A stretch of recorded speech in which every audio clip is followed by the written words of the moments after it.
বাংলাদেশের অর্থনীতির আলোচিত তিনটি বিষয় বৈদেশিক মুদ্রার রিজার্ভ, ব্যাংক খাত এবং মূল্যস্ফীতি।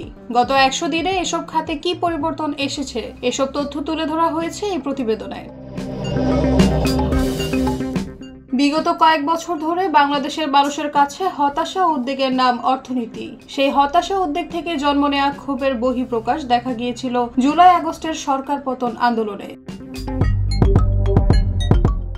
একদিকে ব্যাংক সহ আর্থিক খাতে হাজার কোটি টাকার দুর্নীতি, অর্থ পাচার ও রিজার্ভের পতন নিয়ে দেশের গণমাধ্যমগুলোতে একের পর এক শিরোনাম হয়েছে।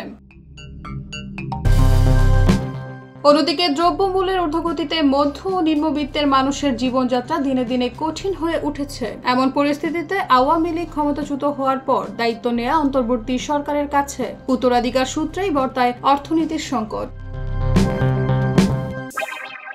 দায়িত্ব নেওয়ার অল্প দিনের মধ্যে সরকার ও কেন্দ্রীয় ব্যাংকে বেশ কয়েকটি পদক্ষেপ নিতে দেখা যায়, যেগুলোর কোনোটির ফলাফল ইতিমধ্যেই দৃশ্যমান হচ্ছে বলে মনে করেছেন অর্থনীতিবিদদের অনেকে। আবার কোনো উদ্যোগকে তেমন কার্যকর নয় মন্তব্য করে সেগুলোর কিছু কারণও বিশ্লেষণ করেছেন তারা।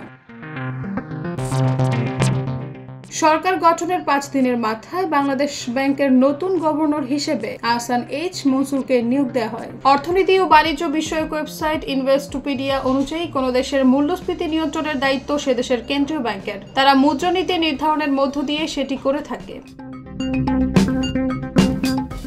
গত 28 আগস্ট সরকার একটি শ্বেতপত্র প্রণয়ন কমিটি গঠন করে দেয়। দেশের অর্থনীতির প্রকৃত চিত্র জানতে এই কমিটি করা হয়েছে বলে জানানো হয়। 11 সেপ্টেম্বর ব্যাংক খাত সংস্কারে একটি টাস্ক ফোর্স গঠন করা হয়। উত্তরাধিকার সূত্রে পাওয়া আর্থিক পুঁজিবাজার ও ব্যাংকিং সহ বিভিন্ন খাতের সংকট নিরসনে অন্তর্বর্তী সরকার সংস্কার কর্মসূচি বাস্তবায়ন করেছে বলেছেন অর্থ উপদেষ্টা সালেহ উদ্দিন আহমেদ। নিউজ ডেস্ক, ভোরের পাতা।